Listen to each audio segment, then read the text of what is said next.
Hello friends, नमस्ते। कैसे हैं आप सब लोग? उम्मीद है बहुत अच्छे से एग्जाम्स की प्रिपरेशन कर रहे होंगे। देशपांडे सर की क्लास में आपका स्वागत है। और जैसा कि आप जानते हैं, पिछली क्लास में हमने रिटायरमेंट ऑफ पार्टनर कंप्लीट किया, कॉम्प्रिहेंसिव क्वेश्चंस किए। अब उसी लय में आगे बढ़ते हुए आपके लिए मैं लेकर आया हूं second last chapter of partnership.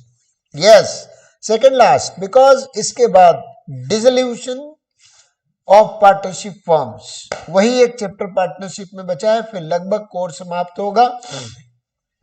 Death of partner is the name of the chapter. बहुत ही स्मॉल, शॉर्ट, छोटा सा टॉपिक है, ज्यादा इसमें गहराई नहीं है। पहले हुआ करती थी, लेकिन अभी चूंकि 2 साल से आप सभी जानते हैं डिलीटेड सिलेबस की जिंदगी में चल रहे हैं हम लोग, तो डिलीटेड सिलेबस के कारण इसमें बहुत सारे डिफिकल्ट टॉपिक्स हटा दिए गए। ध्यान से देखिएगा, एक सिंगल लेक्चर का टॉपिक है। डेथ ऑफ पार्टनर और रिटायरमेंट ऑफ पार्टनर लगभग सिमिलर इसलिए हैं क्योंकि दोनों में ही क्या होगा, एक पार्टनर आपकी फर्म में कम हो जाएगा, है ना। जैसे मान लीजिए XYZ पार्टनर्स हैं और उनका प्रॉफिट शेयरिंग रेशियो 5:3:2 है। 5:3:2 का मतलब होता है 5 + 3 8 + 2 10। सो 5/10, 3/10 एंड 2/10, ये है उनका ओल्ड रेशियो। और मान लीजिए आपको क्वेश्चन में बताया जाता है Z died, right, Z died. Z की डेथ के बाद पार्टनर्स बचेंगे सिर्फ 2, X और Y। अब सवाल यह आएगा कि X और Y अगर बचे, Z की डेथ हो गई तो फर्म तो रिकॉन्स्टिट्यूट हो गई। वेरी गुड, जो आपने पहले पढ़ा ये दोबारा आ गया, फर्म इज गेटिंग रिकॉन्स्टिट्यूटेड। तो अब क्या होगा, रेशो बदलेगा, एग्रीमेंट बदलेगा, XYZ के बीच में जो डीड चल रही थी वो डीड डिसॉल्व होगी, नई डीड बनाई जाएगी। तो अब नई डीड में सब कुछ नया होगा, रेशो भी नया होगा। तो जो इंपॉर्टेंट पॉइंट सामने आता है वो ये आता है कि what will be the new ratio. तो सेम बात जो रिटायरमेंट की है वो यहां पर लागू होगी। Z की डेथ के बाद अगर X और Y ने कुछ तय नहीं किया कि वो कौन से रेशो में प्रॉफिट लॉस शेयर करेंगे, तो जो रेशो इन दोनों के बीच में पहले प्रिवेल कर रहा था, यानी 5:3, वही इनका गेनिंग रेशो भी माना जाएगा और वही इनका न्यू रेशियो भी माना जाएगा। और अगर मान लीजिए इन्होंने तय किया तो फिर जैसा इन्होंने तय किया है वही कंडीशंस लागू हो जाएंगी।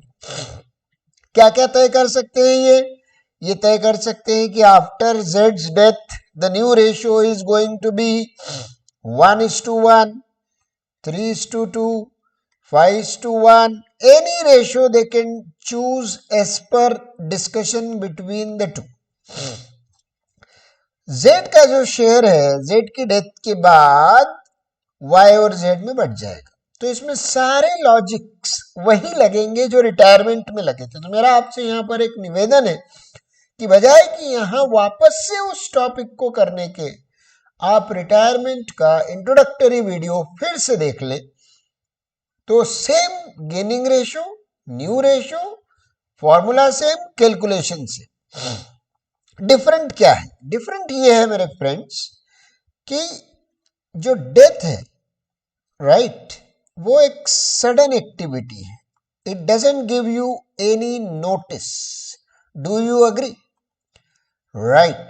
रिटायरमेंट और इसमें एक फर्क है कि रिटायरमेंट में पता होता है कि जो पार्टनर रिटायर हो रहा है वो कब रिटायर हो रहा है, उसकी डेट ऑफ रिटायरमेंट पहले तय हो जाती है और बैठ के बातें होती कि अच्छा इस दिन से तुम हमारी फर्म छोड़ के जाओगे, ओके। तो एक काम करो, अगर आपको रिटायर होना ही है तो आप बीच में रिटायर होने की जगह ईयर एंड पे रिटायर हो जाओ, जब बुक्स क्लोज हो रही 31 मार्च या 31 दिसंबर, जो भी हमारा क्लोजिंग डे है, उस दिन आप रिटायर हो जाइए।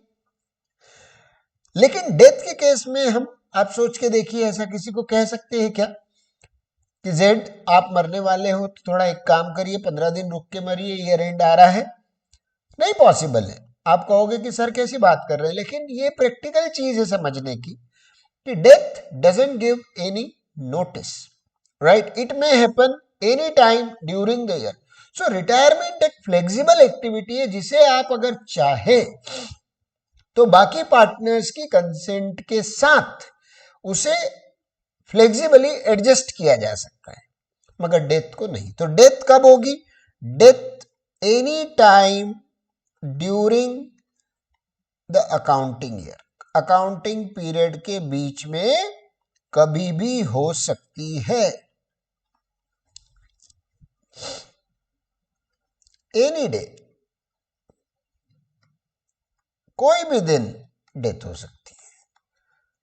दो it's a very serious matter, ठीक नहीं लगता ऐसी बातें करना, लेकिन कहीं ना कहीं दुखी करता है ये टॉपिक। लेकिन अकाउंटिंग तो करना पड़ेगी। अब क्या होगा, अगर किसी पार्टनर की डेथ हो गई तो उसका अकाउंट कैसे सेटल करोगे? वो तो रहा नहीं जो आपसे बात करेगा, कॉन्वर्सेशन करेगा, तो कोई ना कोई उसका लीगल रिप्रेजेंटेटिव होगा। यस, बिल्कुल सही बोला बेटा आपने, लीगल रिप्रेजेंटेटिव, जिसको कि हम ऑल्टरनेट भाषा में नॉमिनी भी कह सकते हैं। एक तरह से होता है वारिस या उत्तराधिकारी, right? Legal heir of the person. तो ये एग्रीमेंट में जो डीड बनती है, उस डीड में हर पार्टनर अपने उत्तराधिकारी का, अपने वारिस का नॉमिनेशन देता है कि मेरे बाद मेरी वाइफ, मेरा बच्चा, मेरी मम्मी, मेरे पापा, जो भी है, वो इस पर्टिकुलर शेयर के, जितना भी मेरा पार्टनरशिप फॉर्म में इन्वेस्टमेंट है, उसके हकदार हो। तो इस तरह से नॉमिनी को बुला के, जो भी नॉमिनी होगा उसको कहा जाता है executor of deceased partner. Executor of deceased partner. आप पूछोगे डिसीज्ड पार्टनर कौन होता है? Who is a deceased partner? So deceased partner is the partner who is no more. Expired partner, जिस पार्टनर की डेथ हो गई है, उस पार्टनर को बोलते हैं डिसीज्ड पार्टनर। तो हम क्या करेंगे, उसके एग्जीक्यूटर को, यानी उसके नॉमिनी को बुलाएंगे कि आप अपने सारे रिचुअल्स निपटा के फिर आ जाइएगा ऑफिस, तो बैठ के आपके साथ सेटलमेंट करेंगे। तो अब क्या क्या हमें उसको देना रहता है? So what all is payable to the executor of deceased partner? Firm is liable to pay what? Number 1, capital balance in the account of that partner. उसने जितनी कैपिटल इन्वेस्ट की है वो वापस देना पड़ेगी उसके एग्जीक्यूटर को। His share in retained earnings, यानी अनडिस्ट्रीब्यूटेड जितने भी प्रॉफिट्स है किसी भी फॉर्म में हो। रिटायरमेंट के वीडियो में बताया मैंने आपको कितने अलग अलग तरह के रिटेन अर्निंग्स हो सकते हैं, अनडिस्ट्रीब्यूटेड प्रॉफिट्स हो सकते हैं, उन सब में उसका जो शेयर है, plus share in revaluation of assets and liabilities, revaluation profit.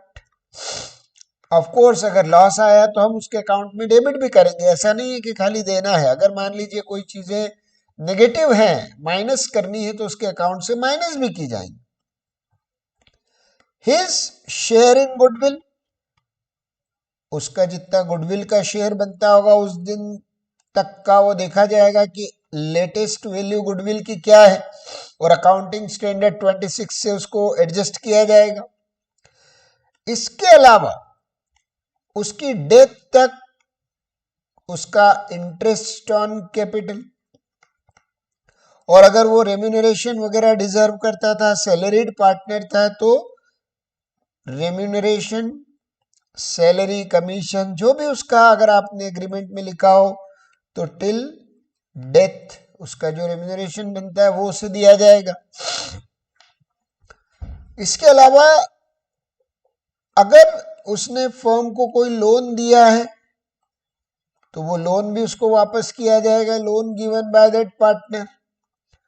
उस लोन पे कुछ इंटरेस्ट अगर आउटस्टैंडिंग है तो इंटरेस्ट ऑन हिज लोन वो भी उसको देना पड़ेगा। कुछ चीजें लेने की भी होती है, जैसे मैंने आपको कहा items to be debited to his account, ये जो आइटम्स हैं these are to be credited to his account, हम उसे देंगे। अब हम उससे लेंगे क्या? अगर उसने ड्राइंग किया है तो ये पैसा वसूल करेंगे, उस ड्राइंग्स के ऊपर जो इंटरेस्ट बनता होगा वो भी उसके अकाउंट में डेबिट किया जाएगा, क्योंकि भाई साहब ये बिजनेस है, you have to be professional. Values अपनी जगह है, बिजनेस अपनी जगह है, लेकिन फिर भी रिक्वेस्ट ये है कि हो सके तो जितना सॉफ्ट पेश आए आप डिसीज पार्टनर की फैमिली के साथ उतना अच्छा होगा। अगर मान लीजिए कुछ लोन उसने लिया हुआ है फर्म से, लोन टेकन बाय पार्टनर, तो वो लोन की भी वसूली होगी। इंटरेस्ट ऑन सच लोन, अगर कुछ अक्रूड इंटरेस्ट है तो वो भी हम उससे लेंगे। इसके अलावा अगर करंट अकाउंट में कुछ डेबिट बैलेंस चल रहा हो, ओवरड्राफ्ट चल रहा हो, तो वो भी हम वसूल करेंगे। करंट अकाउंट का क्रेडिट बैलेंस अगर होगा तो उसे वापस किया जाएगा। Capital account, current account, credit balance हम उसे पे करेंगे, जबकि डेबिट बैलेंस हम उससे चार्ज करेंगे। इसके अलावा कोई अनडिस्ट्रीब्यूटेड लॉसेस पड़े हों, जैसे डिफर्ड रेवेन्यू, एक्सपेंडिचर, तो कुल मिलाकर ये चीजें जो है सब एडजस्ट की जाएगी। यानी एक तरह से ऐसा एक छोटा सा टी शेप अकाउंट बनाया जाएगा, उसका हेडिंग लिखा जाएगा deceased partners capital account. All the items payable to him will be credited and all the items chargeable from him will be debited. जो भी उसके अकाउंट को कम करेगा वो माइनस डेबिट पे आएगा और प्लस क्रेडिट पे आएगा। तो इस तरह से, हालांकि ये अकाउंट बनाना अब आपके सिलेबस में इस साल नहीं है, लेकिन इसके अंदर के जो कंपोनेंट्स हैं वो जरूर आ सकते हैं। जैसे कैपिटल का बैलेंस कितना है, ओपनिंग बैलेंस ऑफ कैपिटल, उसका जो इंटरेस्ट ऑन कैपिटल बन रहा है, रिटेन्ड अर्निंग्स का जो शेयर बन रहा है, रिटेन्ड अर्निंग्स, उसमें जो उसका शेयर है। अगर रिटेन्ड लॉसेस है तो डेबिट में आ जाएंगे undistributed losses like deferred revenue, expenditure. अगर उसने कोई लोन दिया है तो लोन उसके अकाउंट में क्रेडिट हो जाएगा, loan by partner, loan from partner. उसका कोई इंटरेस्ट ऑन लोन है वो उसके अकाउंट में क्रेडिट होगा। रिवेल अकाउंट बनाया आपने, रिवेल्युएशन अकाउंट पे मान लीजिए प्रॉफिट आया तो वो उसके अकाउंट में क्रेडिट होगा। प्रॉफिट के केस में आप उसका अकाउंट क्रेडिट करेंगे, लॉस के केस में उसका अकाउंट आप डेबिट करेंगे। इस तरह से तमाम सारी चीजें अगर पहले से कोई गुडविल बुक्स में रखी है तो आपको पता है accounting standard 26 does not permit showing goodwill in books. Only purchased goodwill can be shown. Self generated goodwill should not be shown.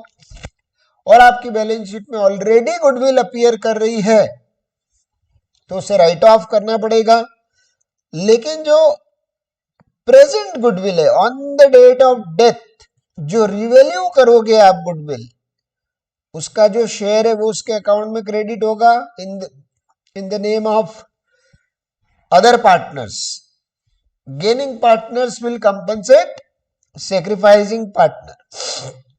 अगर उसने कोई ड्राइंग किया है तो ड्राइंग उसके अकाउंट में डेबिट हो जाएगा। उन ड्राइंग्स पे लगने वाला इंटरेस्ट बेटा उसके अकाउंट में हम डेबिट करेंगे। जिस तरह से हम उसकी कैपिटल पे उसको इंटरेस्ट दे रहे हैं, वैसे हमारे उसने जो ड्राइंग की है उसके ऊपर इंटरेस्ट हम चार्ज करेंगे। ऐसे एटसेट्रा एटसेट्रा और भी बहुत सारी चीजें आएंगी। वो सब चूंकि अकाउंट सिलेबस में है नहीं, मैं तो आपको सिर्फ इसलिए बता रहा हूं कि कल से आपसे मान लीजिए ऐसा थ्योरी क्वेश्चन पूछ लिया जाता है कि what items are payable and chargeable on death of partner, so you should be able to answer. और आपको कंसेप्ट समझ में आना चाहिए कि जब भी कोई पार्टनर रिटायर होता है या किसी रीजन से फर्म छोड़ के जाता है, उसकी डेथ होती है, तो how to settle his account, how to calculate the dues payable to him. अब जो सबसे बड़ा चैलेंज इसमें आता है वो ये आता है कि since death is happening during the year, how will you calculate his share of profit till the date of death? This is the most important uncommon topic of this chapter. Calculation of deceased partner's share in current year's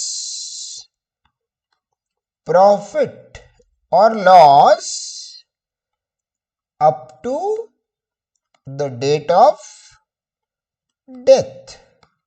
ये एक uncommon topic है बेटा, इसको ध्यान से देखिएगा कि चूंकि डेथ ड्यूरिंग द ईयर हो रही है और हम बुक्स तो ईयर एंड पे क्लोज करते हैं, बुक्स का क्लोजिंग हमारा मार्च या दिसंबर में होता है, लेकिन अगर डेथ जून में, जुलाई में, अप्रैल में, मई में कहीं ऐसे समय हो गई तो क्या हम उस दिन स्पेशली बुक्स को क्लोज करेंगे या हमारे पास कुछ और ऑल्टरनेटिव्स अवेलेबल हैं? क्योंकि उसका एग्जीक्यूटर तो बोलेगा कि हमारे जो मेंबर थे, फैमिली मेंबर, वो इस डेट तक आपकी फर्म में पार्टनर थे, तो यहां तक जितना भी आपका बिजनेस हुआ है उसमें उनका जितना शेयर था प्रॉफिट का वो हमें दीजिए आप। जैसे मान लीजिए अपन फाइनेंशियल ईयर 2021-22 की बात करें, जो अप्रैल में स्टार्ट हुआ और मार्च 22 में खत्म होगा। अप्रैल 21 में स्टार्ट हुआ, मार्च 22 में खत्म होगा। यहां से यहां तक जो है ये 12 महीने का अकाउंटिंग पीरियड है। अब ये अकाउंटिंग पीरियड शुरू हुआ तब तक सब ठीक था, लेकिन सडनली मान लीजिए 31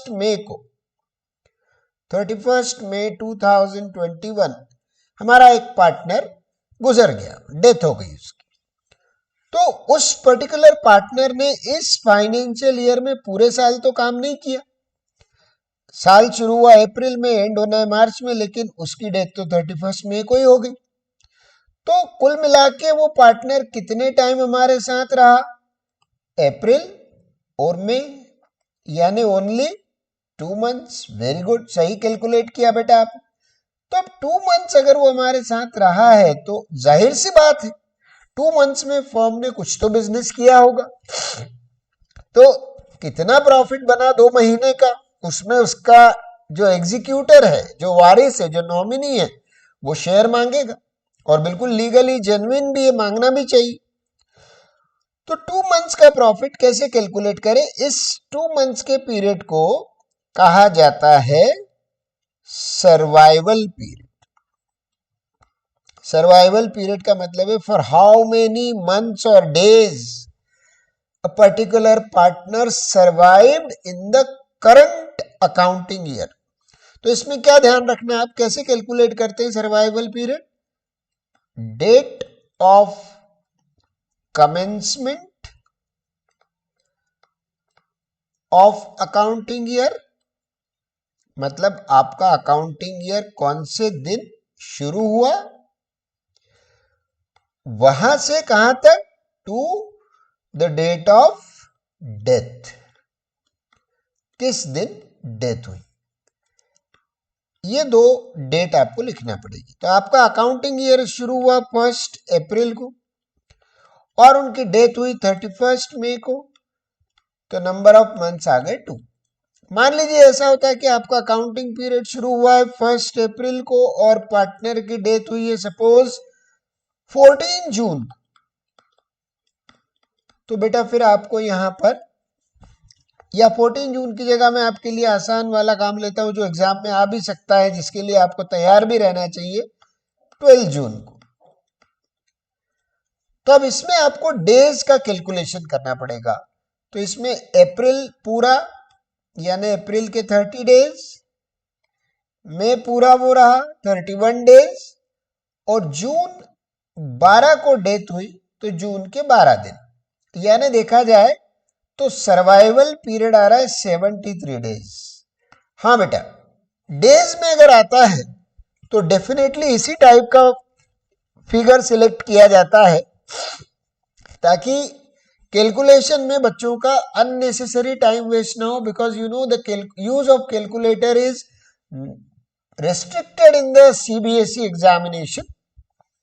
तो वहां पर आपको ऐसे फालतू डेट नहीं दिए जाएंगे जिसमें कि कैलकुलेशन में आपका बहुत सारा वक्त जाया हो। तो 73 डेज का मैं इसलिए कह रहा हूं कि जब भी कैलकुलेशन डेज में होता है तो आपको पता है हम फॉर्मूले में डेज के अपॉन में 365 रखते हैं, और अगर मंथ्स में होता है तो मंथ्स के अपॉन में 12 रखते हैं। जब भी कहीं फॉर्मूला लगाएंगे इंटरेस्ट कैलकुलेशन का या और भी किसी तरह के कैलकुलेशन का, तो डेज और मंथ्स दोनों का आपको ख्याल रखना है। तो आप कुछ ना करें, ये दो डेट सामने लिख लें, हमारा नया साल कब शुरू हुआ और पार्टनर की डेथ कब हुई। वहां से वहां तक के पीरियड को बोलते हैं सर्वाइवल पीरियड। अब अगर किसी पार्टनर की डेथ 31 मई को हुई है तो सवाल ये उठता है कि 31 मई 21 तक 2 महीनों में 1/4/2021 से 31/5/2021 तक फर्म ने कितना बिजनेस किया, फर्म का कितना प्रॉफिट आया, ये कैसे पता लगेगा? क्या हम बुक्स क्लोज कर दें 31 मई को?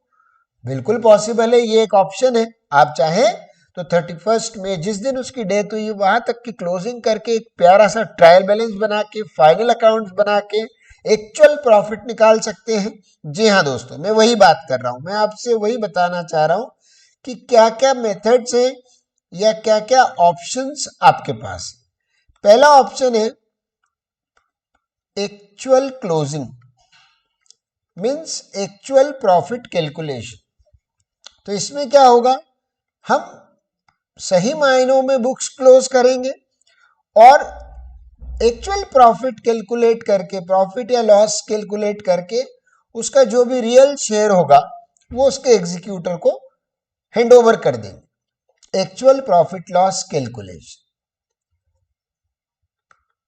लेकिन आमतौर पे ये वाला मेथड पार्टनरशिप फर्म्स और पार्टनर्स प्रेफर नहीं करते, क्योंकि क्लोजिंग आप सभी अकाउंटिंग 11th क्लास में भी पढ़े हो, प्रोजेक्ट्स भी बनाए हैं आपने।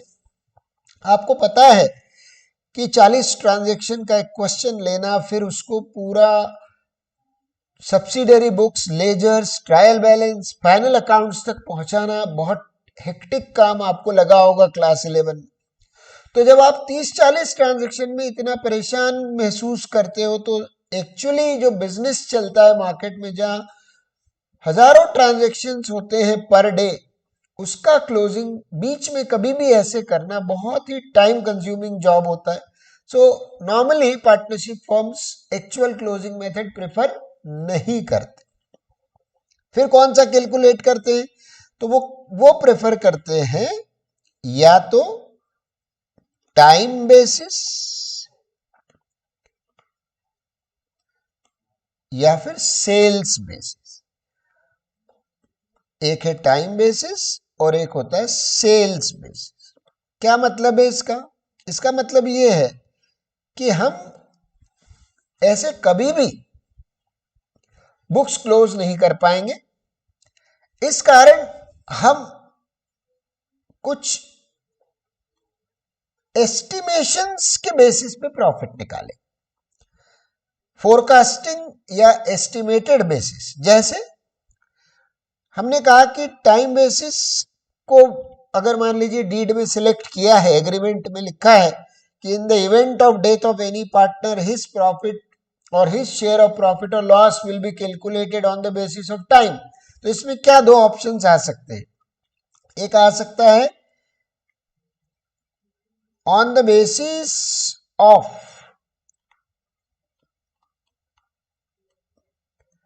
लास्ट ईयर्स प्रॉफिट, यानी exact last year's profit, last year's profit और last year's loss, exact previous year. Suppose he died in May 21, that is financial year 21-22. So we will take into consideration the profit of financial year 2021, last year's profit. बहुत सी बार ये होता है कि partners ये वाला method भी time basis में select करने में हेजिटेट करते हैं, इसलिए कि ऐसा बहुत पॉसिबल है, प्रोबेबिलिटी है इस चीज की कि ऐसा हो सकता है कि जिस साल किसी पार्टनर की डेथ हुई हो उसके पिछले पर्टिकुलर साल में, ईयर में लॉस हुआ हो।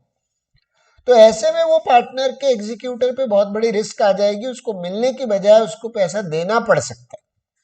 तो सिंगल ईयर के लॉस या प्रॉफिट को सिलेक्ट करने की जगह they prefer average profit. So दूसरा होता है टाइम बेसिस के अंदर ही on the basis of average of past few years. क्योंकि भाई देखो, ये कोइंसिडेंस हो सकता है, एक चांस हो सकता है कि जिस साल उसकी डेथ हुई उसके एग्जैक्ट पिछले साल में लॉस था, लेकिन अगर एवरेज की बात कर रहे हैं तो हम एग्जैक्ट पिछले साल को नहीं देख रहे हैं, हम पुराने 4-5 साल चेक करेंगे। अब वो चारों पांचों साल में अगर लॉस था तो फिर हम कुछ नहीं कर सकते, लेकिन इसकी संभावना कम होती है on the basis of average of last few years. तो हम पिछले कुछ 4-5 साल के प्रॉफिट्स को देख के उसका एवरेज निकालेंगे। एवरेज आपने गुडविल में पढ़ा हुआ है, वैल्यूएशन ऑफ गुडविल में total profit divided by number of years gives you average. तो ये बहुत ही पॉपुलर मेथड है जो सारे पार्टनर्स और पार्टनरशिप फर्म्स प्रेफर करते हैं। मैक्सिमम क्वेश्चंस में आपको ये देखने को मिलेगा। और दूसरा मेथड होता है सेल्स बेसिस। सेल्स बेसिस का मतलब ये है कि जैसे हमने कहा एक्चुअल क्लोजिंग में हम नहीं चाहेंगे कि हम चाहे जब उठा के बुक्स क्लोज करें, ये बहुत टाइम कंज्यूमिंग और हेक्टिक टास्क होता है बुक्स को कभी भी क्लोज करना। लेकिन उससे जो प्रॉफिट कैलकुलेट होता है वो एकदम रियल प्रॉफिट कैलकुलेट होता है, एग्जैक्ट प्रॉफिट कैलकुलेट होता है। तो हम ये भी कर सकते हैं कि अगर हम सारे लेजर्स नहीं क्लोज कर सकते, पूरा ट्रायल बैलेंस नहीं बना सकते, तो एटलीस्ट हम सेल्स अकाउंट तो बना सकते हैं, एक account, right, in the fond memory of that partner. हम सारी बुक्स ना क्लोज करें, सिर्फ सेल्स अकाउंट बना ले, यानी सेल्स बुक क्लोज करें, कैश सेल्स ढूंढे, क्रेडिट सेल्स ढूंढे, सेल्स रिटर्न उसमें से माइनस करें और हम पता लगा लें वहां तक का सेल्स कितना हुआ। जिस दिन 31 मई को उसकी डेथ हुई तो हम पता लगाए 31 मई तक फर्म ने कितने रुपए के गुड्स बेचे हैं। Sales are considered is the principal revenue producing item. तो हमारा जो मैक्सिमम प्रॉफिट है, ज्यादा से ज्यादा मोस्ट पोर्शन ऑफ प्रॉफिट जो हमारा आता है वो सेल्स में से आता, राइट। तो सेल्स अगर हम कैलकुलेट कर ले और हम ये देख ले कि पिछले 3-4 साल में हमको सेल्स के ऊपर कितना प्रॉफिट मार्जिन मिल रहा है, क्योंकि ये तो हर बिजनेस को पता होता है कि सेल्स पे उनका प्रॉफिट परसेंट कितना है। नेट प्रॉफिट रेशियो आपने रेशियो एनालिसिस टर्म 1 में पढ़ा है, तो रेशियो एनालिसिस में आपने कैलकुलेट किया होगा gross profit ratio, net profit ratio, operating profit ratio. तो चूंकि हम यहाँ नेट प्रॉफिट की बात कर रहे हैं तो नेट प्रॉफिट रेशियो तो फर्म को पता होगा। यानी कुल मिला के जब सेल्स बेसिस फॉलो किया जाएगा तो you will be given what, you will be given 3 important statistics of the firm. Total sales of the exact previous year, यानी एकदम पिछले साल कितना टोटल सेल्स हुआ था। सेकंड, टोटल नेट प्रॉफिट, आप नेट प्रॉफिट के साथ टोटल वर्ड ना भी लगाएं तो net profit of previous year, यानी मान लीजिए मैं कहूं कि लास्ट ईयर हमारा सेल 50 लाख रुपए का हुआ था और लास्ट ईयर हमारे नेट प्रॉफिट का अमाउंट 10 लाख था, तो हम आराम से कैलकुलेट कर सकते हैं कि भाई साहब अगर 10 लाख का प्रॉफिट कमाया है 50 लाख की सेल्स पे, तो नेट प्रॉफिट रेशियो कितना आया, तो ये 20% आएगा। यानी हम हर 100 रुपए के गुड्स को जब बेचते हैं तो 20 रुपए का प्रॉफिट कमाते हैं। 20% इज आवर प्रॉफिट मार्जिन। और हमको तीसरी इंफॉर्मेशन कौन सी दी जाएगी, sales figure up to the date of death. तो मान लीजिए हमको ये बोला है कि उसकी डेथ 31 मई को हुई है, उस दिन तक का फर्म का सेल 12 लाख रुपए का हुआ था, तो sales for 2 months 12 lakh, profit on every 100 20%, तो 20 बाय 100 ऑफ 12 लाख, 12 लाख का सेल 31 मई तक हुआ है, तो 31 मई तक का टेंटेटिव प्रॉफिट 2,40,000 है। ये कहलाएगा firms profit, firms profit for 2 months।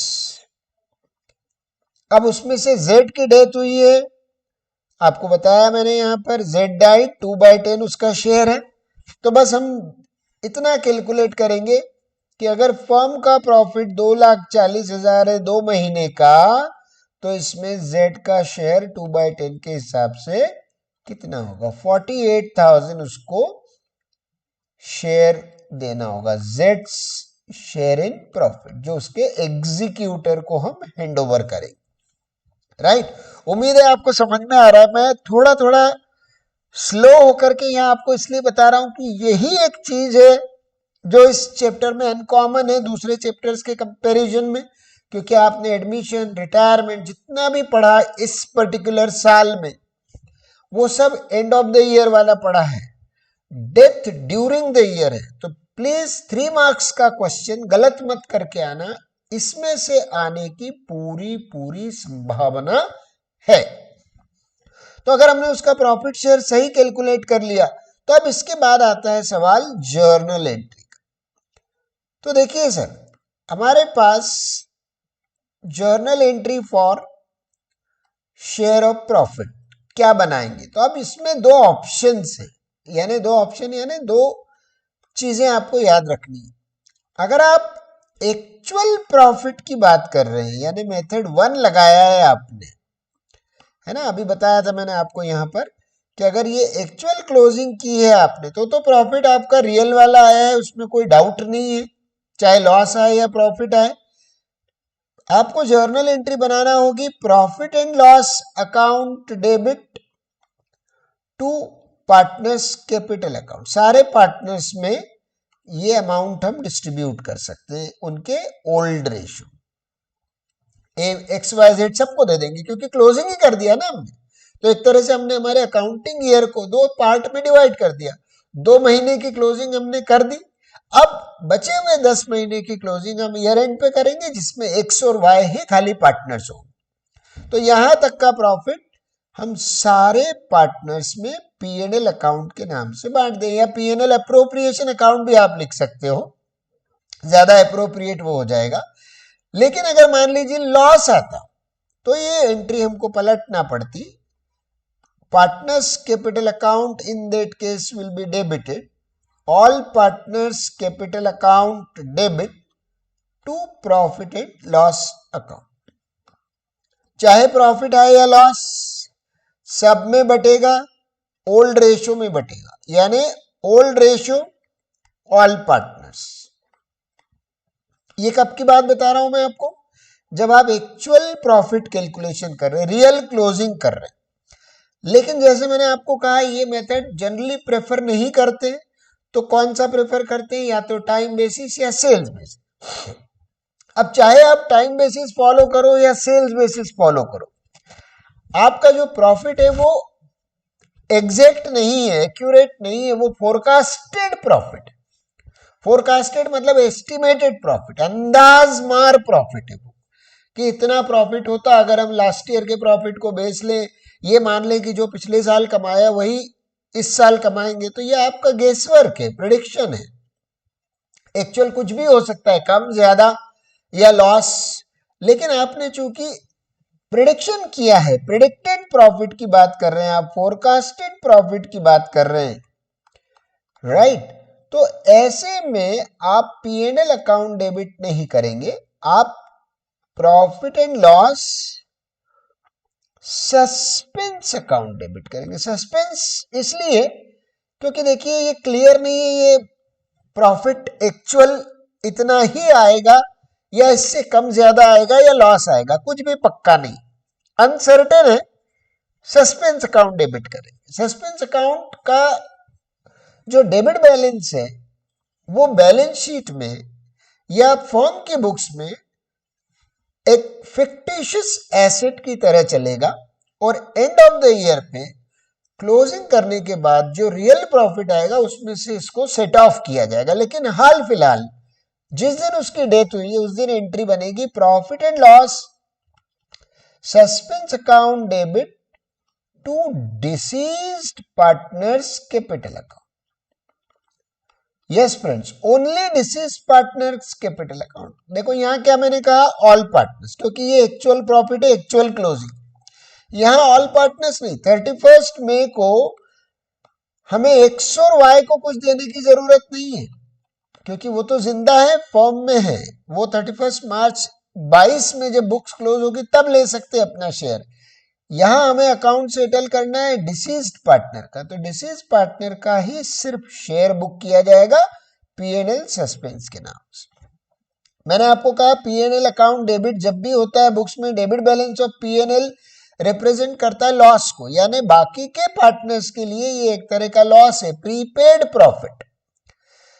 Z की डेथ हो गई, हमें पता नहीं एक्चुअल प्रॉफिट कितना आएगा, लेकिन हमने लास्ट ईयर के प्रॉफिट को या किसी सेल्स को बेच लिया तो उसका शेयर 48,000 आया, उसके एग्जीक्यूटर को 48,000 दे के हम विदा कर देंगे।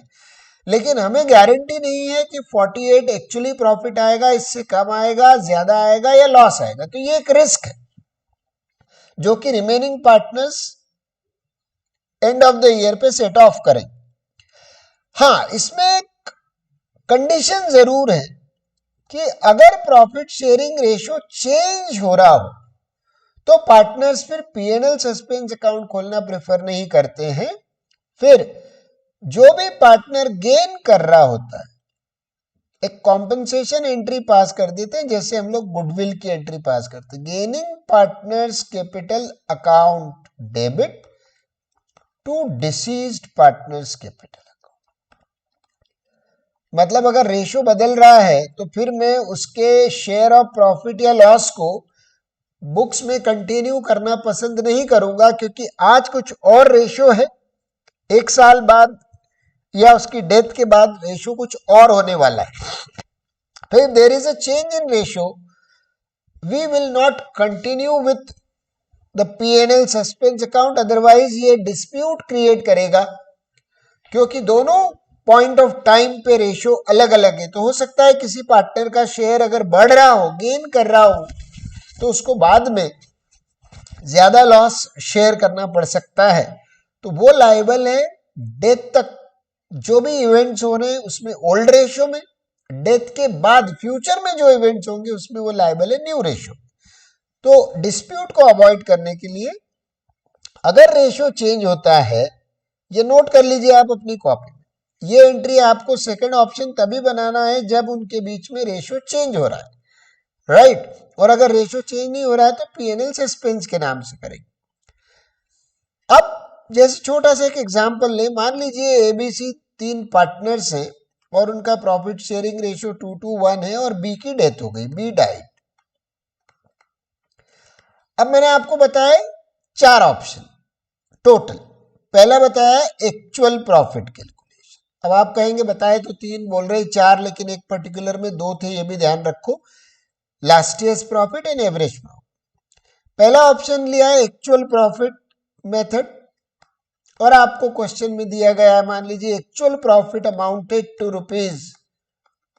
₹60,000 up to the date of death. तो ये उसकी डेथ तक का, बी डाइड ऑन से 30 जून, तो 3 महीना बी जिंदा रहा। 1 अप्रैल से अकाउंटिंग ईयर स्टार्ट हुआ, जून 30 बी की डेथ हुई, अप्रैल मई जून 3 मंथ्स का ये नेट प्रॉफिट आपको क्वेश्चन में दिया है डायरेक्ट। आप क्या करेंगे, आप इस 60,000 को एबीसी तीनों में बांट दीजिए। Profit and loss account debit 60,000, ये पूरा फर्म का प्रॉफिट है, इसमें ए को भी मिलेगा 2/5 यानी कि 24,000। बी की डेथ हुई है, बी के कैपिटल के थ्रू वो चला जाएगा उसके एग्जीक्यूटर में 24,000, और सी जिंदा है, ए जिंदा है, तो ये उनके कैपिटल अकाउंट में 12,000 क्रेडिट हो गए 2:1 के रेशियो। मान लीजिए इसकी जगह आपको ये कहा होता टाइम बेसिस लेना है, और टाइम बेसिस में भी आपको बोला है on the basis of exact last year's profit. और आपको बताया है कि जैसे मैंने आपको यहां कहा कि ही डाइड ऑन 30 जून 2021, मतलब हमारा फाइनेंशियल ईयर 2021 है जिसमें पार्टनर की 30 जून 2020 ले लेते हैं हम, तो 2021 है फाइनेंशियल ईयर हमारा जिसमें उसकी डेथ हुई। और आपको कहा है कि प्रॉफिट्स फॉर 2019-20, 2018-19, 2017-18, 3 साल के प्रॉफिट आपको दिए, 1,20,000, 1,80,000, 1,50,000, ऐसे 3 साल के प्रॉफिट दिए। और आपको बोला है कि एग्जैक्ट लास्ट ईयर लेना है, तो अगर किसी पार्टनर की डेथ 2021 में हुई है तो उसका प्रीवियस ईयर होगा 19-20। इस साल 120 प्रॉफिट आया है, मगर ये पूरे साल का प्रॉफिट है, ये ईयर का प्रॉफिट, तो ईयर के प्रॉफिट को हमें 3 मंथ्स में कन्वर्ट करना पड़ेगा, क्योंकि हम बात कर रहे हैं 3 महीनों की। साल भर का प्रॉफिट 1,20,000, तो 3 महीनों का प्रॉफिट कितना होगा पहले वो कैलकुलेट करेंगे, और जैसे वो आ जाए, राइट, हम जिसकी डेथ हुई है उसका कैलकुलेट कर लेंगे। तो बी डाइड, बी का शेयर 2/5 है, तो हमारा फर्म का प्रॉफिट 30,000 आ गया। फिर हम बी का शेयर ढूंढेंगे, 30,000 इंटू 2/5, 30,000 इंटू 2/5 कितना हो गया, 12,000। PNL suspense to B's capital account 12,000। हमें कहा जाता है अगर कि एवरेज प्रॉफिट लेना है पिछले 3 साल का, तो हम इन तीनों प्रॉफिट्स को ऐड करते, टोटल आप देख रहे हो 4.5 लाख आया है, डिवाइडेड बाय 3 करते 1.5 लाख आता है एवरेज प्रॉफिट। मगर ये एवरेज प्रॉफिट जो आया है ये पर एनम है, ईयरली प्रॉफिट है, फिर से वही करना पड़ेगा। तो पहले आप ईयर के प्रॉफिट को किस में कन्वर्ट करेंगे, 3 मंथ्स में कन्वर्ट करेंगे, राइट। साल भर के प्रॉफिट को 3 महीने में कन्वर्ट करेंगे। अगर साल भर का 1.5 लाख है तो 3 महीने का कितना होगा, 3/12 करेंगे, 37,500 आएगा। और फिर इसमें हम जिसकी डेथ हुई है, जैसे बी की डेथ हुई तो बी का शेयर 2/5 है, 2/5 ऑफ 37,500 निकालेंगे, 15,000 आएगा। एंट्री वही बनेगी, पीएनएल सस्पेंस। सेल्स का मैं आपको बता ही चुका हूं। आपको सेल्स बेसिस अगर बोलेंगे तो ध्यान रखना बेटा, आपको क्या क्या इंफॉर्मेशन दी जाएगी। एक तो लास्ट ईयर्स प्रॉफिट दिया जाएगा कि पिछले साल नेट प्रॉफिट कितना हुआ था, लास्ट ईयर की सेल्स दी जाएगी आपको, और आपको करंट पीरियड सेल्स दी जाएगी। करंट पीरियड यानी सर्वाइवल पीरियड की सेल दी जाएगी। He died on 30th June, so 3 months का सेल कितना हुआ। तो एक छोटा सा एग्जांपल में लेता हूं। मान लीजिए आपको बोला है कि पिछले साल प्रॉफिट था 5 लाख, पिछले साल की सेल थी 40 लाख। आपको दिख रहा होगा 1/8 है, और अभी मान लीजिए डेथ तक 6 लाख रुपए की सेल हो चुकी है, sales up to the date of death. तो इससे निकल के आएगा firm's profit for 3 months, firm's profit for 3 months, वो 75,000 आ जाएगा। उसमें हम बी का शेयर ढूंढेंगे 2/5, so 2/5 of 75,000 will be 30,000। तो ये जो है P&L suspense to B's capital account, इस तरह से इसकी एंट्री होगी। तो ये एक अनकॉमन टॉपिक मैंने आपको बताया। बाकी इसके गुडविल का ट्रीटमेंट, रेशो कैलकुलेशन का ट्रीटमेंट, पूरा रिटायरमेंट का फोटोकॉपी है। इसलिए अगली क्लास में हम सीधा इसके 5-6 क्वेश्चंस करके देखेंगे और सीधा डिसोल्यूशन जो लास्ट चैप्टर है बेटा उस पर स्विच कर लेंगे। Thank you, have a nice time.